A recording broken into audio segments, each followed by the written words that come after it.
നമസ്കാരം, ജന്മഭൂമിയിലേക്ക് സ്വാഗതം. ഇന്ത്യ ഇപ്പോൾ പഴയ ഇന്ത്യ അല്ല എന്നും അഭിമാനത്തിൽ തൊട്ട് കളിച്ചാൽ ഏതൊരാൾക്കും ശക്തമായ തിരിച്ചടി നൽകുമെന്നും ചൈനയോട് തുറന്നു പറഞ്ഞ് പ്രതിരോധ വകുപ്പ് മന്ത്രി രാജ്നാഥ് സിംഗ് രംഗത്ത് വന്നിരിക്കുകയാണ്.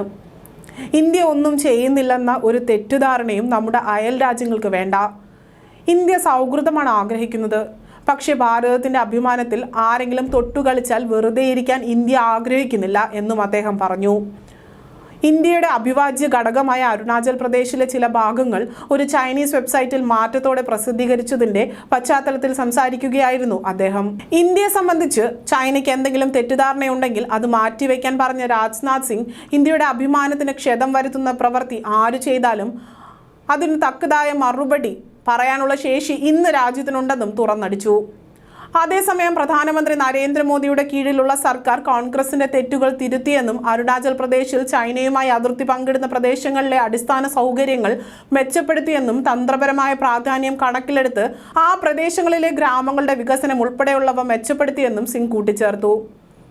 ചൈനീസ് സർക്കാർ ഇന്ത്യയിലെ ചില പ്രദേശങ്ങളുടെ പേര് മാറ്റിയെന്ന് വിചാരിച്ച് ഇന്ത്യക്കൊന്നും സംഭവിക്കാൻ പോകുന്നില്ല എന്നും പ്രതിരോധ മന്ത്രി രാജ്നാഥ് സിംഗ് വ്യക്തമാക്കി. ഇന്ത്യ ഇനി നാളെ ചൈനയിലെ സ്ഥലങ്ങളുടെ പേര് മാറ്റിയാൽ അത് ഇന്ത്യയുടേതാകാത്തതുപോലെ ചൈന ഇന്ത്യയിലെ സ്ഥലങ്ങളുടെ പേര് മാറ്റിയെന്ന് വിചാരിച്ച് ഇന്ത്യക്ക് ഒന്നും സംഭവിക്കാൻ പോകുന്നില്ല എന്നും അദ്ദേഹം കൂട്ടിച്ചേർത്തു. സാങ്നാൻ എന്ന ചൈന വിളിക്കുന്ന അരുണാചൽ പ്രദേശിലെ ചില പ്രദേശങ്ങളാണ് പുതിയ പേരുകൾ കൊടുത്തുകൊണ്ട് പ്രകോപനപരമായ നീക്കവുമായി ചൈന രംഗത്തെത്തിയത്. ഇന്ത്യ ഈ നീക്കത്തെ പൂർണ്ണമായും നിരസിക്കുകയും കണ്ടുപിടിച്ച പേരുകൾ നൽകുന്നതിലൂടെ സംസ്ഥാനം ഇന്ത്യയുടെ അവിഭാജ്യ ഘടകമാണ് എന്ന യാഥാർത്ഥ്യത്തെ മാറ്റില്ല എന്നും വ്യക്തമാക്കിയിരുന്നു. ഏതാനും ദിവസങ്ങൾക്ക് മുൻപ് ചൈനയുടെ ഈ നീക്കത്തിനെതിരെ പ്രതികരണവുമായി ഇന്ത്യൻ വിദേശകാര്യമന്ത്രി എസ് ജയശങ്കറും രംഗത്ത് വന്നിരുന്നു. അരുണാചൽ പ്രദേശിന്റെ മുഴുവൻ ഭാഗവും ചൈന അവരുടേതാണെന്നാണ് അവകാശപ്പെടുന്നത്. ദശകങ്ങൾക്ക് മുൻപ് ചൈന ആക്രമിച്ച് കീഴ്പ്പെടുത്തിയ ടിബറ്റിന്റെ തെക്ക് ഭാഗമാണ് മുഴുവൻ അരുണാചൽ പ്രദേശും എന്നാണ് ചൈനയുടെ അവകാശവാദം. എന്നാൽ ടിബറ്റ് തന്നെ ചൈനയുടേതല്ല എന്നതാണ് യാഥാർത്ഥ്യം. ദലൈലാമയുടെ നേതൃത്വത്തിലുള്ള ബുദ്ധ സൈന്യന്മാരെ ചൈനീസ് കമ്മ്യൂണിസ്റ്റ് പാർട്ടിയുടെ നേതൃത്വത്തിൽ ആക്രമിച്ചു കീഴ്പ്പെടുത്തുകയായിരുന്നുവെന്നും യാഥാർത്ഥ്യ ടിബറ്റ് ഭരണകൂടം ഇന്ത്യൻ ദശകങ്ങളായി പ്രവാസ ജീവിതം നയിക്കുകയാണ്. ഈ ഒരു സാഹചര്യത്തിലാണ് അരുണാചൽ പ്രദേശ് കൂടി കൈവശപ്പെടുത്താൻ ചൈന ശ്രമിക്കുന്നത്. ചൈനയുടെ മുഴുവൻ പ്രദേശങ്ങളെയും ഏകീകരിക്കുന്നതിന്റെ ഭാഗമായാണ് പേരുമാറ്റം നടത്തിയിരിക്കുന്നത് എന്നാണ് ചൈനയുടെ വാദം.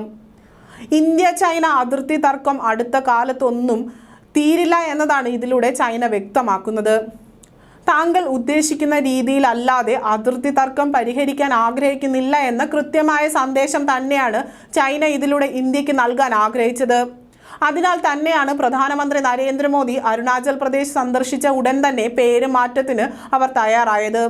ഏതെങ്കിലും ഒരു കാലത്ത് കൈവശപ്പെടുത്തണമെന്ന് ചൈന ആഗ്രഹിക്കുന്ന അരുണാചൽ പ്രദേശ് കേന്ദ്ര സർക്കാരിന്റെ ശക്തമായ ഇടപെടലോടുകൂടി കൂടുതൽ അകന്നു പോവുകയാണ് എന്ന് ഇപ്പോൾ ചൈനയ്ക്ക് വ്യക്തമാകുന്നുണ്ട് എന്ന് തന്നെയാണ് അവരുടെ പെരുമാറ്റത്തിൽ നിന്നും വെളിവാകുന്നതും. കോൺഗ്രസ് ഭരണത്തിൽ നിന്നും വിഭിന്നമായി വലിയ തോതിലുള്ള അടിസ്ഥാന സൗകര്യ നിർമ്മാണ പ്രവർത്തനങ്ങളാണ് ഇന്ന് ചൈനയുമായി അതിർത്തി പങ്കിടുന്ന സംസ്ഥാനങ്ങളിൽ കേന്ദ്ര സർക്കാർ നടപ്പിലാക്കിയിരിക്കുന്നത്. ഇത് ചൈനയെ വലിയ രീതിയിൽ വിളറി പിടിപ്പിക്കുന്നുണ്ട്. അതുകൊണ്ട് തന്നെയാണ് ഇത് ഞങ്ങളുടേതാണ് എന്ന തരത്തിലുള്ള പരഹാസ്യമായ അവകാശ പ്രകടനങ്ങളുമായി ചൈന രംഗത്ത് വരുന്നത്. എന്നാൽ ഓരോ തവണയും ഇത്തരം അവകാശവാദവുമായി ചൈന രംഗത്ത് വരുമ്പോഴും കൂടുതൽ ശക്തമായ നടപടികളും പ്രവർത്തികളുമായാണ് മുന്നോട്ട് പോവുകയാണ് ഭാരതം. അതിൻ്റെ വലിയ തെളിവാണ് നരേന്ദ്രമോദിയുടെ അരുണാചൽ പ്രദേശ് സന്ദർശനവും അതിനെ തുടർന്ന് ദിവസങ്ങൾക്കുള്ളിൽ തന്നെ പ്രതിരോധ മന്ത്രി നടത്തിയ സന്ദർശനവും.